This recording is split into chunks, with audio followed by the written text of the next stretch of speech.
And so she recommended, and we literally have a calendar that she recommended, that she initiated, of X amount of times per week. I'm not going to tell y'all the number.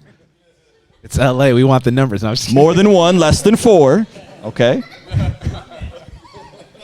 And so we have a calendar. What is up, everyone? We are back with another episode of Shaping the Culture. Now, let's just get to it. The whole secular sacred divide. There is no distinction in the scriptures.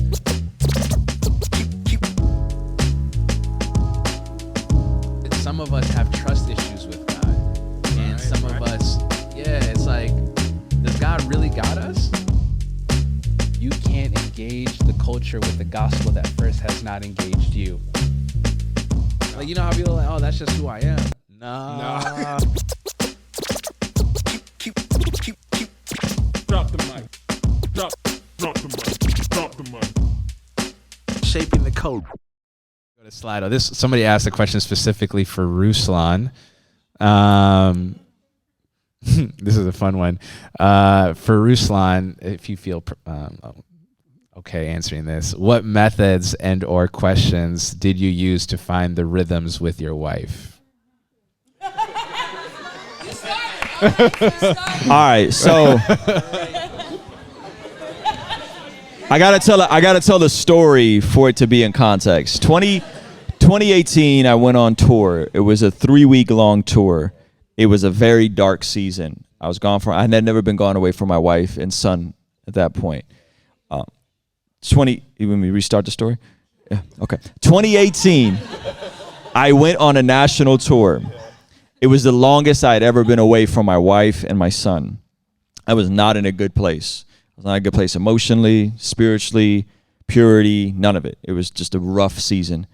And I came back and I was like, I'm never doing that again. Like, I'm never going to be on the road for 3 weeks trying to be a Christian rapper, right? Like, this is stupid. It wasn't worth it. None of it was good. And I came back and a couple of things happened. One, I came back and I saw a picture of myself with my shirt off. And I said, yeah, no. And I thought, I want my son to see his father and see a superhero. I want my wife to see someone that's disciplined and restrained. And so within a very short window, something supernatural happened and I got shredded, okay? And it was amazing.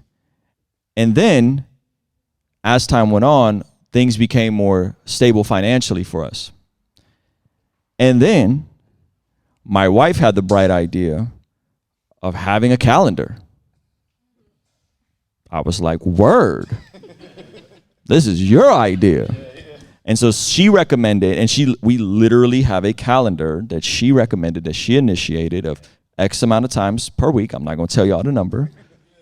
It's LA. We want the numbers. No, more than 1, less than 4. Okay. And so we have a calendar, right? And at her request. And so if I had to reverse engineer, I think a couple of things happened. She saw me taking my health seriously. She saw that I wasn't just living sloppy. She saw the restraint and the discipline. I don't know if I would say that made her more sexually attracted to me or not. I can't speak to her, but probably, right? And then there was the safety and the protection of, like, if you don't go do a show this month, we don't pay our bills. Right now, there's stability, there's consistency, and she felt comfortable enough. Okay, now we're gonna have another child. We had another child in 2021, Zoe. And so I think it's cultivating and creating an environment where my wife felt safe, she felt loved, she felt protected, and she saw me as an autonomous human taking the things I can take responsibility for. I took responsibility for the things I was eating, the way I was spending my time, going to bed with her instead of staying up super late working on music. And so a culmination of all those things just led through just a amazing unlock that was initiated by my wife. It wasn't weaponized, quoting scripture, women, if you deny me, right? It wasn't weird. There's dudes that do that, right? There's dudes that do that. That's dark. Don't do it. Fellas, don't quote scripture to your wife about getting some. Don't do it. Okay. It was her feeling safe. Yeah, you know. And so, yeah. So I would say if I had to narrow it down to those areas, it would probably be a culmination of that, and then like being transparent about what we like. You know, just communication. Because sometimes people don't know how to communicate and what they like, what they don't like. You know, so yeah, we having grown up conversations. All right.